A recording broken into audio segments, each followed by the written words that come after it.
Assalamualaikum warahmatullahi wabarakatuh. Saya Muhammad Amir Husaini bin Rosli.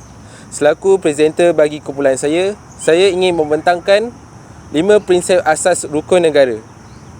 Maka kami rakyat Malaysia berikrar Rukun negara telah diisytiharkan pada tahun 31 Ogos 1970, iaitu pada tahun kelahiran Malaysia yang ke-13.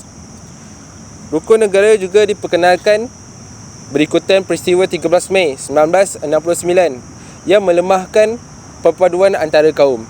Justeru, rukun negara dibentuk dengan tujuan utama iaitu membentuk perpaduan yang kukuh. Rukun negara sudah menjadi kebiasaan yang didengari dan dilaungkan oleh seluruh rakyat Malaysia, tidak kira bangsa, Melayu, Cina dan India.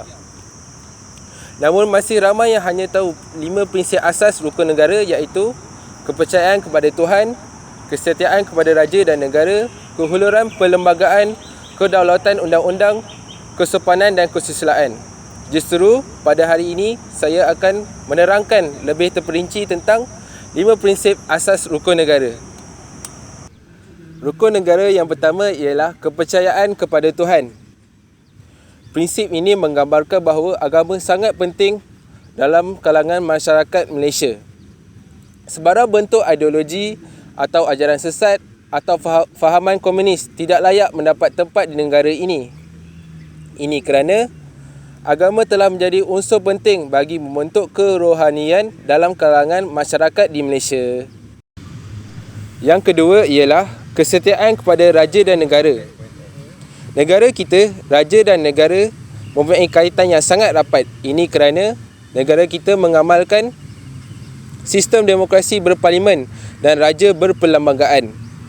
Justeru, prinsip kesetiaan dan ketaatan kepada raja dan negara menjadi unsur dan ciri yang sangat penting dalam mengukuhkan perpaduan di dalam negara ini. Yang ketiga pula ialah keluhuran perlembagaan. Perlembagaan Malaysia dikelari sebagai perlembagaan persekutuan.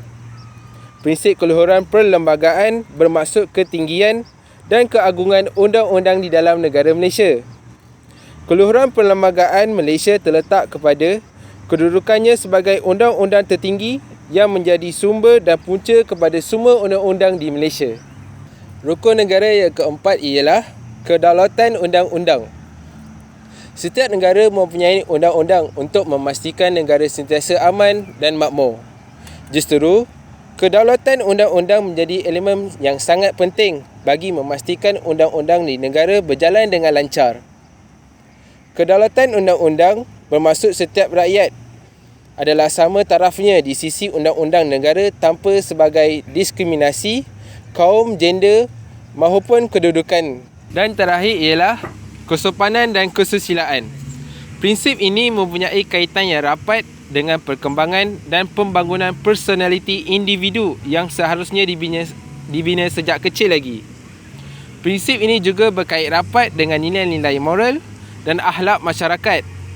Prinsip ini mesti perilaku masyarakat sentiasa terpelihara dan berkembang sesuai dengan kemajuan dan pembangunan tamadun negara yang berasaskan kepribadian bangsa dan nilai-nilai murni. Kesimpulan yang kita peroleh dari rukun negara ini ialah perpaduan kaum adalah sangat penting dalam membentuk keharmonian dalam negara kita. Ia penting kerana tanpa perpaduan, sebuah negara itu akan menjadi lemah, sukar untuk dibangunkan dan mudah diancam sama ada oleh kuasa luar atau dalam negara. Sekian, terima kasih.